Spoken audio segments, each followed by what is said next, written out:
Les véhicules autonomes et petits robots destinés à l'agriculture ont le vent en poupe. Les acteurs du secteur se sont retrouvés début février lors du World Fair près de Toulouse en France. Voici une première sélection de machines repérées lors de ce salon. Avec le Crover, la société britannique éponyme ambitionne d'automatiser le contrôle des stocks de grains. Ce petit robot pesant 21 kg, téléguidé et alimenté en électricité par un câble de 80 mètres de long, surveille la température dans le silo de céréales. L'outil est équipé d'une caméra et embarque une longue sonde de 2 mètres et se déplace à la surface à l'aide de 2 vis d'Archimède longitudinales. L'utilisateur peut ajuster l'équilibre de l'engin. Le séchage ou la ventilation des stocks de céréales peut être modulé en fonction des données collectées. Le centre de recherche portugais Inesc Tech a développé le robot polyvalent Modular E. Cet appareil électrique à 2 ou 4 roues motrices dispose de batteries de 48 volts d'une capacité de 4,5 à 8 kW.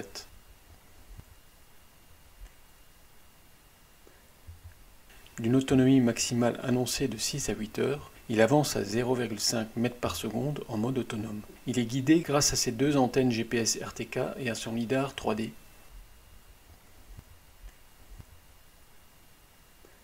Le robot embarque jusqu'à 200 kg d'engrais pour fertiliser par exemple chaque cep de vigne de façon localisée avec sa canule se déployant latéralement.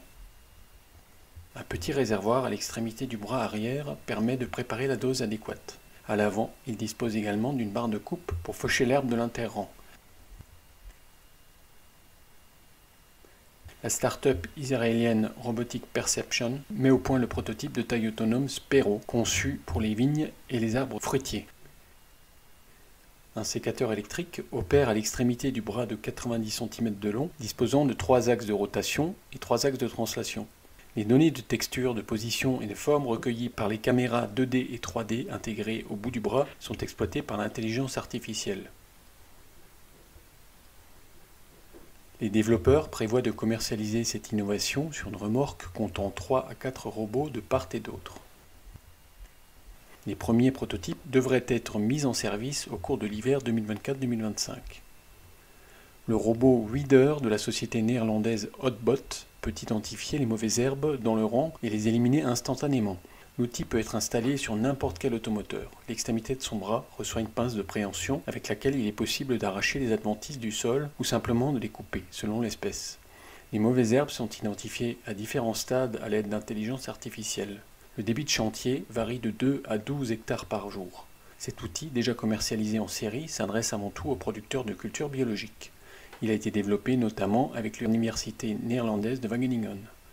Le robot électrique Agile Helper élargit l'offre de la société slovène PEC Automotive. Il se dirige sans GPS et ne requiert pas de connexion Internet. Il est équipé à la fois d'une herse rotative, d'une élagueuse verticale et horizontale, et d'un broyeur à tambour pour réduire les branches élaguées. Ces outils ne sont pas démontables.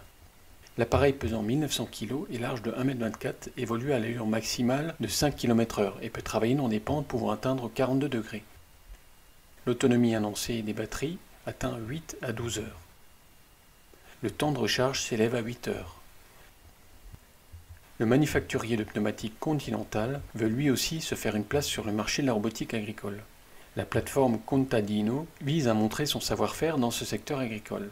Il s'agit d'un robot modulaire conçu pour les travaux légers tels que le semis, la lutte contre les adventices et les ravageurs, ou encore la fertilisation.